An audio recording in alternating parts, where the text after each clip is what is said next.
Mesdames, Messieurs, bonjour et bienvenue sur notre chaîne YouTube.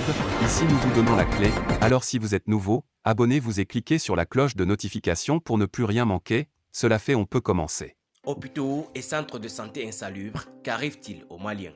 Ces jours-ci, nous voyons à travers le pays des images choquantes d'hôpitaux et centres de santé dans un piètre état et de personnels soignants avec des états d'âme complexes, confusion, angoisse, peur et souffrance. Qu'arrive-t-il aux Maliens?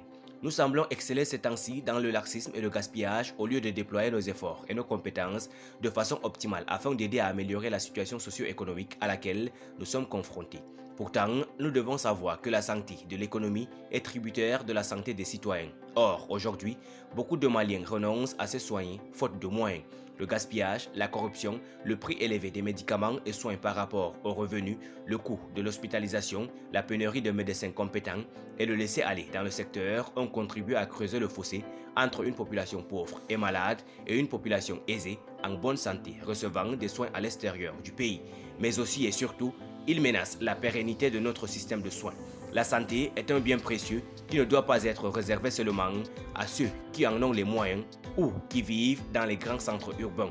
Nous devons privilégier l'amélioration de la qualité de vie en exigeant une réduction des inégalités persistantes dans notre société, y compris chez les enfants et les Maliens à faible revenu ou en désarroi. Nos programmes de réforme doivent examiner plus attentivement la santé des groupes défavorisés, plus particulièrement les habitants des zones rurales. Mieux, nous devons comprendre les besoins en matière de santé des familles à faible revenu et nous devons également affronter les nouveaux problèmes avec des solutions idoines. L'amélioration de l'efficacité du système de soins commence par la réorganisation des structures et politiques hospitalières et l'organisation du travail au sein des hôpitaux. Le renforcement de la tutelle du ministère de la Santé sur les structures de santé est nécessaire afin d'assurer une cohérence de la politique de santé sur l'ensemble du territoire national. La lutte contre le gaspillage, la corruption et la fraude est un élément capital dans le combat pour donner une meilleure santé à notre nation.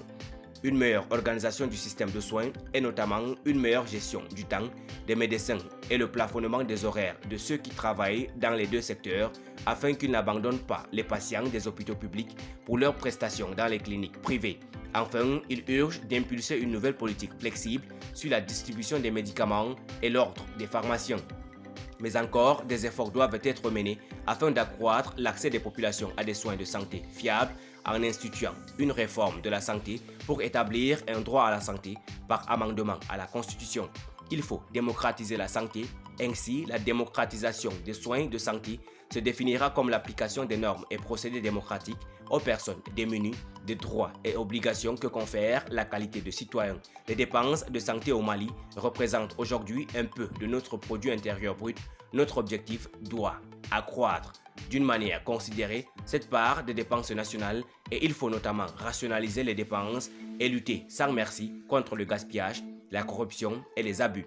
Il s'agira aussi d'augmenter les financements publics en pourcentage du PIB de manière à fournir les soins de santé primaires. L'exercice effectif des droits sociaux, notamment le droit à l'éducation et aux soins de santé, est un élément clé des droits du citoyen et devrait être considéré comme un objectif intrinsèque de toute politique.